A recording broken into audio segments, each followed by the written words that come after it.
Okay guys, welcome. So today is day 4, and day 4 is where we're going to focus primarily on the patch bay and the hardware. Try to get all that wired up to the console. So Dave is on the way back up from New York. Hopefully the last group of videos that we did for day 3, you guys enjoyed those, and we're going to do kind of the same thing today. We're basically, I have a camera, I have a shotgun mic in the room to kind of pick up all the audio. Yes, there are fans and air conditioning running here, so I'm sorry for maybe not the highest quality audio. We don't have wireless lavaliers and all of that, but for what this is, kind of a behind the scenes, hopefully it'll be good enough for you guys. Don't worry, once we get to the console and everything is set up, I'll be doing much more higher quality, if you will, videos, especially with sound. But for this installation process, I thought it was important that you guys kind of see what it really takes to get a console installed and to get it up and running for the first time. So we're going to use the same setup as last week, where I have to show you guys stuff up close. I'm just going to use the trusty iPhone and cut that video in. And like I said, today we're working on the patch bay and all the hardware. Now, some of the other things that we're going to do today, we bought a bunch more cabling, which is right over here. You can probably see the table a little bit. A bunch more D-sub cabling I had to purchase between last week and today, after mapping out what we needed to do.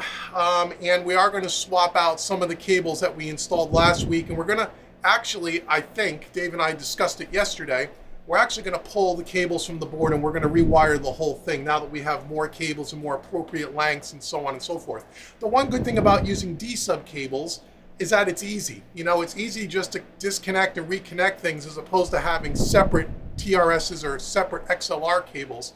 So although the D-subs can get quite expensive, they're easier to manage. So we're going to take the time to try to, you know, again, cable this thing in a way that it's kind of, once we get it set up, we kind of set it and forget it. So that's what we're going to do today. And along the way, like I said, I'll grab the iPhone, and then we'll also, you know, Dave and I will probably be sitting out here chatting about certain things throughout the day and our certain thought processes around some of the, you know, some of the things that we need to think about as far as routing audio, as far as recall, and all of that stuff. So we're going to talk about a whole bunch of things today. Hopefully you guys enjoy this. Again, this will probably be split up over 3 videos or so, and we're just going to let the camera roll. So hopefully you guys enjoy this. Leave comments below and let me know, you know, at the end of this video, if you have any questions about some of the things that we discussed, and I will try to get back to everybody as soon as I can with the answers if I have them. And also, any advice that you guys have, especially for the guys out there that are actually using analog consoles or who are actually actively using a console, whether it's an SSL or something else. If you have any tips or any things that you, from a workflow point of view, kind of discovered in your journey working with analog and hybrid, let me know. That's really helpful to me because, like I said, I'm learning. I mean, I've done lots of hybrid mixing and I've worked on consoles in the very distant past, but I've never set them up before. I've never had to set up a workflow from scratch. So I'm learning as I'm going. And so hopefully this is helpful to some of you that might be in the market to do something similar to this, or if you're just interested in this kind of stuff because you're a studio geek like I am and like Dave is, that's what we're going to do. So anyway, come along for the journey, and I'm sure I'll see you guys soon somewhere throughout this video. We're recording. Oh, yay. So this is day 4. Part 1. Day 4, part 1 of the whole install. And so Dave is now here, all the way from New York again. Thanks, Dave, for coming once again. And like I said, what we're going to do is we're going to uncable the board, recable the board, work on the patch bay, try to get all, if not most of the hardware hooked up and running. And that'll be our goal for today. Plus, we'll probably talk about a bunch of different things along the way and try to figure out what's going on. So that's what we're doing today. Yep. Again, we just have a shotgun mic up here to pick up the audio. So again, I apologize for the sound quality up front, but it'll be good enough for what we're doing. Yeah, you all get to witness some serious OCD about wiring a patch bay. So that could go there, and then here's the Apex, and I was thinking that could probably, what I was going to do is take these off. These would get display plates. Yep. I could put the Apex up there, and I can put the reverb up there. Absolutely. And that'll work. And then patch bay down here, and then wherever that is, and we'll eventually just bolt I could just put this right on the bottom. Because again, getting to the computer is not something that's no, all the time. the computer's pretty passive, so we don't need to worry about that. And there's a drawer here, but that could come out if we needed it at one point. I mean, we probably will at one point, because the LA2A is probably going to go here. Yeah, so I'd say we're going to pull the 2 blanks, put 1 blank here, and then put the patch bay underneath it. Yep. And then we'll put another blank panel here and put the LA2A underneath that. Yeah, because we're going to want some space here to do the cabling. And what we could do is we can... Did you ever unbox the LA2A? I didn't unbox it, but that's okay. I mean, I'll unbox it. We're going to cut open a box. We're going to cut open a box. I could do that we could do that today. I could do it right in front of this camera, and that could be part of it. Yeah, for sure. But what we can do is we can use that box for now to kind of just support this patch bay, because you're going to probably want to pre-wire it out of the rack. Yeah, would this be easier? It's pretty deep though, so I mean it might not be a problem. May not be a problem. We'll figure it out in a minute. We're gonna just, and that'll be that, and then we'll put the Aphex here, and then we'll put that MX200, which is coming on Monday. I can stick that here. Yeah. And that'll be that. Like this would be buses, auxiliaries, main. 500 rack, we've got 1 more set for the hardware. Which that be enough? Not going to be enough, because we got to get to this. Oh, the Apollos too. Yeah, we got to get to that. We got to feed back to the Apollo somehow. Well, here's what we'll do. So we're going to need another one of those. Yep. Okay, but what we can do is for today, what are the critical pieces? The critical pieces. The critical pieces are the Fusion, Apollo. the Apollo. Yeah, the Fusion. I think the buses, because we don't have anything to plug into the auxiliaries at this point anyway, except for that. Right. Right. So I think at this point we're going to do the 8 buses, the mains, and some of the hardware. And the 8 buses Fusion. are the group. Do you mean the stereo bus? Yeah, I got you. The 8 buses. So we can print those back in. Yep. Well, no, the printing back in is going to come straight out of the board to the X16.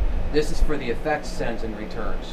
Oh, for the reverbs and or any reverb or anything. Well, no, for the compressors in your your drum bus compressor, all the rest of that's going to be in these 4 coming out, and then we're going to need the mains to get to the Fusion. Right. Right. Mm-hmm. So then we're gonna need some of these to get to the. We're going to need one of these sets to get to like the Fusion and a couple of the compressors and stuff at least today. But we're going to run out. We're going to run out of patch bay already now. Mm-hmm. So if I had a second one of those, we would have enough. And that's what I'll do. That'll be the next step. Yeah. Okay, so for the hardware that we want to hook up today, we want this. Yeah, we definitely want the Fusion. Maybe this would be kind of cool. Where in what loop? That would be in the. That's going to go kick snare. Okay. All right. So you're gonna. So what we might want to do today is we'll do those. We'll do the mains. We'll set up the Fusion. Is there any chance to set up the bus? Absolutely, yeah. For the drums, because this is for drums. Yeah, that's for drums. We can put this and this on the same D sub. Right. Okay, we can put this and this on the same D sub because that's stereo. That's stereo. Or is that mono? No, that's stereo. The MG bus is stereo. So this and this are going to take up a D sub. Right. Okay. Mm-hmm. So we'll do. Like I say, we'll do the 8 buses, we'll do the mains, we'll do the D sub for those 2 things, and we'll have this one left over for the Fusion. Mm-hmm. And if we want to stick anything else in right now, that's what we can wire in today. That's fine, and that's fine, and then what I'll do is over the next few weeks I'll get another one of these. So just get the same one. Yeah. And then we'll have plenty. Yeah. Then we'll have more than enough. Then we'll have more than enough. Yeah, we'll have enough to cover all the hardware. Now we'll be able to fit 2 patch bays in that. Oh, absolutely, yeah. Okay, good. And then what we'll end up doing too, because like I said, OCD like crazy, is we'll use 1 patch bay for the board ins and outs, and then we'll have the other patch bay for the hardware. Okay. So you jump from patch bay to patch bay back and forth. So we'll end up rewiring some of this. Oh, guarantee we're going to rewire this. Okay. Yeah, that's fine. We're absolutely going to rewire that. Okay. But yeah, like I said, then that way what you have too is like if you have the 2 patch bays and you have like the upper patch bay is all the board connections, straight to the board and back. And then the other patch bay is all the hardware. Right. And then you just, like I say, you come out of one into the hardware and then back into it, so on and so forth. So you're going to be jumping back and forth between them, but that's fine. It'll make sense that way, at least to both of us. That way you know where everything is set up. Yeah, and then, like I said, once it's patched, for now it's just going to stay that way. We're not going to be recabling. And well, it's all fixed. It's all fixed loop. Right. Okay. I mean, the only thing you're going to be jumping is the effect, the auxiliary effects, which we're not setting up today anyway because we don't have enough patch bay to do it. Right. Well, no, that auxiliary effect for now is just probably going to. What would that stay on? Well, it's just it's just going to go one aux. Like aux 1 will be that unit. And anything that you want to send to aux 1, you do it right off the board. Yeah. So once that won't be once that's wired in, it'll stay wired in. And like since we don't have that here today, we don't have to worry about wiring the auxes to the patch bay. And we don't have to worry about the LA2A. I can unbox that separately and do it proper. Yeah, you can do a proper unboxing on that and add that somewhere down the road. Right. Like I say, if we're just going to aim on. With what we have available to us, we're just going to get the master loop with the fusion in it, and the drum loop with the drum bus and the Apex. That's good enough. And that's a good start. That and then rewire, like, so we can rewire all the D sub. We're going to. You said you want to pull all the cables. Yeah, out of the board I think we pull everything and start from scratch, and that way we get cleaned so up. if we get that far, that's great. And then the next time we get back together, we'll do the rest of the hardware. We'll have another patch bay. We can wire all the D subs out of the board that are getting plugged in over here, and then just leave them on the floor. Yeah. You know what I mean? So that way we don't have to go back behind the board again. No, we'll just label them and just leave them on the ground until they're ready to be connected to its final place, right? All right, so let's tear it down. All right, that's a good idea.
So right now we have the board completely rewired with all the mains.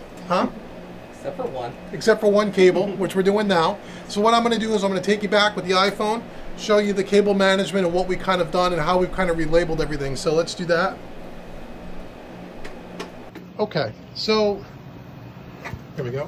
Where's my lens? There it is. Okay, so here we are. So what we've done is we've relabeled, patched, got all the proper lengths in place to rewire all the board here. Now what's different from last week is last week we had all these in. We had all the grouped channel line ins on the 4 buckets. But now what we've added this week is the stereo group outputs. And these are for the bus channels. So there's 16 mono buses, 8 stereo groups, so we can print the stems back into the DAW. So those are 4, right? There's 4, 3, oh 4. There's 4 cables here. This one here is not labeled. This is one of the cheaper D subs that we have laying around today. Hopefully FedEx is delivering the other high quality Jumper Z cables. We tried to use Jumper Z on all of these. And the only cable we're missing is this one here. So we had a D'Addario Planet Waves one that we're using temporarily, but later today this is going to come out and that's going to be replaced. And now we have everything wired up for what we need to do for the mains, or excuse me, for the channel line ins, out of the Apollo into the inputs for all the individual channels, and then the stereo group outs as well. And so that's all kind of just being fed through this cable tray down here, and this will all be cable tied up and out of the way so you won't see it. And then that's coming, here's the second buckets here. So that's coming down here where Dave has got everything. It'll just be all cable tied, one big snake of cables, which is actually not bad, like we were talking about. The one good thing about the D subs is if this was all XLR and TRS, you know, for every one of those cables, for people who don't know, there's really 8 cables inside of it, right? So you would literally have probably 100 cables on the ground. So the D-subs are kind of nice from that point of view. So here's the second bucket. We have the channel line in right here. That's going to go from, that's what's that, 17 to 20, or 17 to 24, and then 25 to 32. And that's that. So that's where we are right now. So now the next step is what? Wiring up the patch bay. Wiring up the patch bay, which is going to come, right now we got it up here. We're going to kind of just set it on this little stool. That's going to be mounted beneath the Apollos here, and then the computer will go underneath that, because the way we're going to do this is everything is going to be kind of hard patched and kind of stay the way it is as far as equipment for now. So that's what we got. We're ready to go. So let's turn the computer back on? We're ready to go. Okay. Let's turn this back on.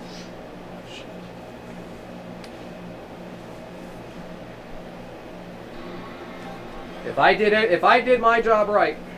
If Dave did his job right, we should have audio. We should have audio. So we have the patch bay now wired with all the audio coming in from the board. Signal going to all the outputs.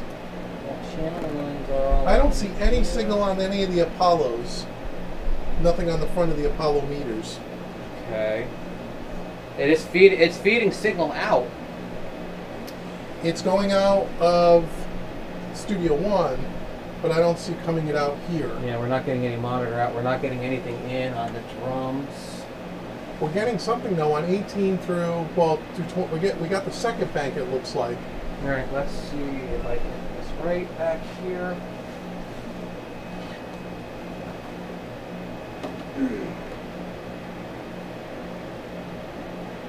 Because you would want it, yeah, because normally, oh, let me open up the console software here. I got line outs. Yep, everything is plugged into line outs. Hold on, make sure this temp, because I rebooted this down. Okay. Yeah, we should see signal going out main 3 and 4 here. There's no signal on the console software at all. Go look at the console software. Let's do the first most obvious thing. Let me grab another one of the D'Addario D-subs. Wait, hold on here. So X16.1 inputs and outputs. Yeah, line.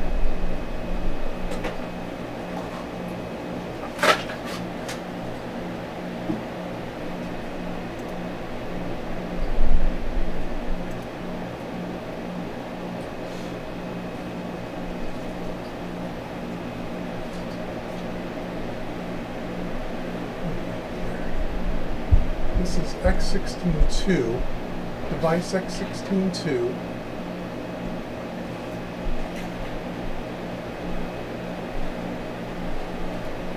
Right. I don't see hold on a minute. Why don't I see inputs for device of, this is all Apollo 16-2 on the input side. How come I don't see? Is Apollo 16-1 showing up anywhere? Only on the outputs. Is that's probably part of the problem.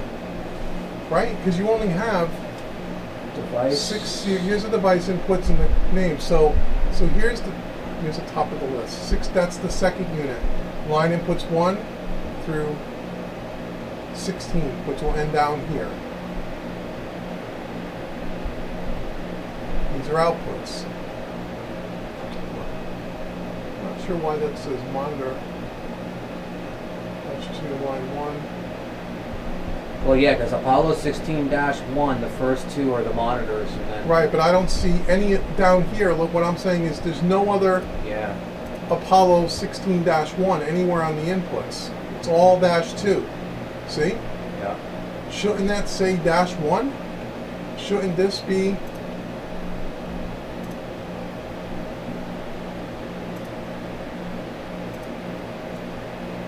Whoa. Okay, something got switched up there. There it is. That's why. So all right, so something got messed up in there. Maybe because we powered. No, we powered everything down. But okay, let's just. So this should be X16.1. Line 2. So we have the preset. Well, we'll reset it. All right, so am I doing this right now? Yeah, I mean, I think so. But what about on the left? That's the inputs. You have inputs, outputs. All right, so all the outputs are Line screwy. 3. Take 16, line 4. Yeah, you're starting to get all the meters as you do them now. 16, line 5. And you could change. You know what though? names. Are you starting to lose the meters on the right now, or no? I don't. Not necessarily. There may not be audio on those channels. Okay. Yeah. See, that's fine. Right. Yeah. So like every session's going to be slightly balanced differently. Right. Well, yeah, but that's quick. Yeah. Oh so yeah. what we're trying to do is we're trying to keep again also for recall. You know, for the people out there that are asking about recall, part of the challenge with an analog board is the recall. So as many of these knobs as we can kind of set and forget, the better. So we should be able to always leave the preamp coming in exactly the same. Yep. We're going to gain it here because it's I normalize the audio and then we gain it down. Yep. All the routing to the different faders, because we're using only the long faders in this configuration, is the same. Yep. The only thing that has to be recalled is the fader position and the EQ. Yep. Everything else, including the master section, for the most part, should be pretty close to the same. Okay. But so now that's all. Let's talk about what just happened here. Yeah. Okay. Yeah. So what we found was when we first powered the board back up after wiring the patch bay, we wanted to make sure that now that we relabeled and rewired everything, we were passing audio, and we weren't getting audio across all the channels for some reason. So we double checked the cabling, triple checked it was right. We knew the patch bay was wired up right. What we found was that because in mounting the patch bay and remounting the computer, we had disconnected the power from the power bricks on the 2 Apollo 16 units. And somehow that reset the input-output matrix in the Universal Audio console software, which I can show you guys here on the iPhone. You won't see it on that other. So if I get out the iPhone here, oops, look at the video. Okay, so here is the console software, and there's an I/O matrix. And so what happened was we had it all set up properly, where we had both X16s, the first one's in blue, the second one's in green, both units. When we disconnected those power bricks, somehow it screwed up that I/O matrix, and the last time we set it up, we didn't save our own preset. Which was stupid. Which was stupid. We didn't think of that. So there is an I/O preset right up here, and now we saved, called SSL 16 Analog 2021. So now we have our own. We didn't have that before. So what happened was, by disconnecting the power, it rejiggered everything around, and therefore the audio wasn't coming in on the board. As soon as we discovered that and fixed it and saved it as an I/O preset, we're all set and everything is working the way it should be. Okay, so that's all fixed. So just know that if you're an Apollo user, if you disconnect the power and repower it up, you could lose your preset. You could lose your I/O presets. So when you set up your configuration in your console software, the best thing to do is, as you just saw, is you could save your own custom preset, and then you just reload it if you have to disconnect the power, and you won't have to manually go through it. So once we manually went through and reset up our preset, all the audio came right up on the board, right like it was supposed to. Everything was totally fine. So now the next step is going to be what? We're going to work on getting the Fusion patched in? We got one of two things. Either we work on the Fusion patched in, or we reset the actual routing matrix in Studio One. No, that's already done. Okay, so we have a preset where all 32 channels are set up? All 32 channels are set up. Okay. This probably has to change, but we can do that later. I probably screwed up. All right, so then next thing would be, let's see if we can get the master bus working. Okay, so that's what we're going to do. So we're going to dump the video here, and then when you come back, we're going to try to get the Fusion set up and get that running. Okay.